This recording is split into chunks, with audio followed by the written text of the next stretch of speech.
you need to convince everyone out there that gold is worthless, and all of that value that currently resides in gold will be all transferred. All $12 trillion of it will be transferred to Bitcoin.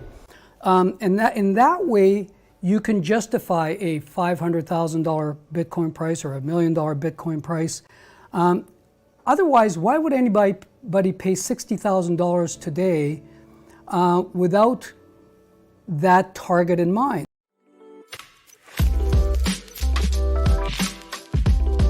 Welcome to Dream Richer. You may have heard the saying, you are either all in or all out. This strategy, according to Frank Giustra, however, is one of the worst advice when it comes to the world of investing. Today, Frank calls out Michael Saylor on this exact advice, arguing that he shouldn't be telling people and businesses to go all in on Bitcoin. In one of his tweets to Elon Musk, this is what Michael Saylor had to say. If you want to do your shareholders a $100 billion offer, then convert the Tesla balance sheet from USD to BTC. Other firms on the S&P 500 would follow your lead and in time would grow to become a $1 trillion offer. As Mr. Frank put it, such remarks by Michael Saylor are nothing short of market manipulation. Because the way in which Saylor seeks to have higher prices for Bitcoin is by getting large corporate organizations to invest in Bitcoin and make public headlines and news. This would get other retailers and funds flooding into the Bitcoin market. If you find the video helpful, then don't forget to subscribe. Let's get right into it. So here's the bottom line where I'm at with Bitcoin. I think that we live in very uncertain times. I don't think any one of us has experienced an investment climate like the one we're seeing today. Certainly not in many, many generations. And I, unlike you, don't have a crystal ball. I don't have that benefit. So what I like to do is diversify. You never put your eggs in one basket. That is about the dumbest investment advice anybody could give. So my suggestion to investors is diversified portfolio skewed toward hard assets, because I think that's the environment we're in. And that includes real estate, gold, art, and Bitcoin if you like, okay? So buy Bitcoin. Knock yourself out. It's probably going to go higher. I've said that before. But the best strategy might be, if you're going to buy Bitcoin, hedge it with gold, because that is gold's purpose. I don't think Bitcoin is a safe haven asset yet. I think there's a very good chance it never will be.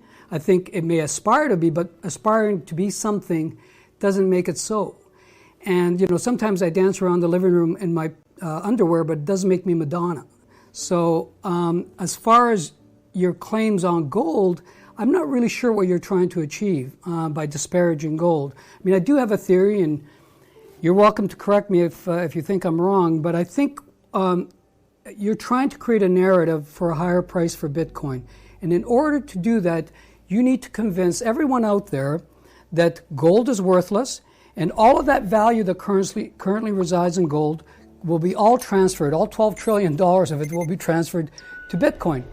And in that way, you can justify a $500,000 Bitcoin price or $1 million Bitcoin price.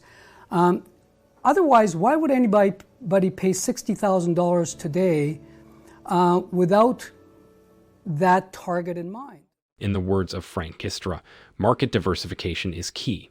This is especially true in cases when the market corrects.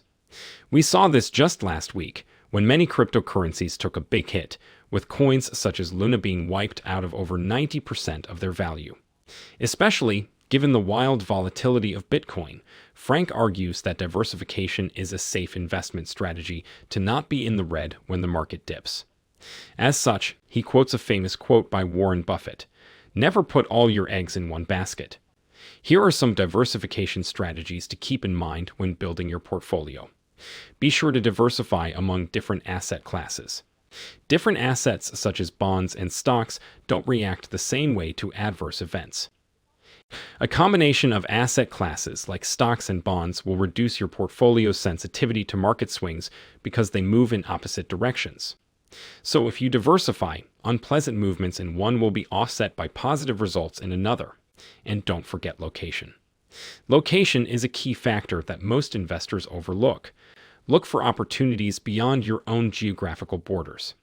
After all, volatility in the United States may not affect stocks and bonds in Europe, so investing in that part of the world may minimize and offset the risks of investing at home. Gold is eternal and it's almost indestructible. The gold that you may be wearing in your jewelry today might have been a piece of jewelry 2,000 years ago. It has been deeply woven into the cultural fabric around the world and into the global monetary system. And if you believe you're about to dislodge gold in places like India and China, which are the world's largest buyers of gold, and where it's deeply ingrained in the culture,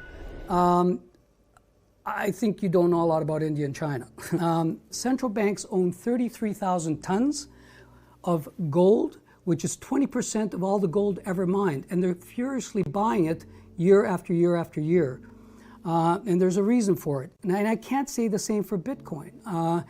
It's not owned by any of the central banks. It's extremely unlikely it ever will be. And I think Bitcoin makes a much easier target than gold if it becomes a threat. And the central banks are never going to destroy gold. It'd be akin to shooting themselves in the foot. That gold is not designed to moonshot through the roof like some tech darling. It's designed as a store of value against inflation, the devaluation of currencies, and sharp equity downturns. It's been tested time and time again throughout history. Bitcoin has never been tested, especially in a financial crisis, because Bitcoin was introduced after the 2008 crisis. In the meantime, gold has doubled since then. Gold benefits in times of crisis and in certain times of economic expansion because of its dual purpose of use in jewelry and industry. If, God forbid, there were ever a war, I would prefer to have my money stored in gold, which is going to be safe from cyber attacks on both the internet and the power grid. It's clear from Frank Giustra's explanation that gold is a better hedge against inflation when compared to Bitcoin. As Hat argues, gold has a proven track record of enduring historical market corrections, whereas Bitcoin still has a lot to prove. However, when you take a closer look at Frank Giustra's explanation, he may not be entirely correct, since gold hasn't lived up to the hype. Its record has been spotty, according to historical data. For example, gold investors lost 10% on average from 1980 to 1984, when the annual inflation rate was about 6.5%. Similarly, gold yielded a negative 7.6% return from 1988 to 1991, a period when inflation was about 4.6%. Hence, the mixed record suggests investors worried about inflation would be taking a gamble by using gold as a hedge in their portfolio. This, however, isn't to say that gold shouldn't be part of your diversification strategy. As part of your strategy, investors should consider upping allocations to 4 asset classes: stocks, treasury inflation-protected securities, known as TIPS, real estate investment trusts, and commodities, oil for example, as a better inflation. Do you think gold is a better inflation hedge compared to Bitcoin? To learn more about the latest crypto news, watch these videos here.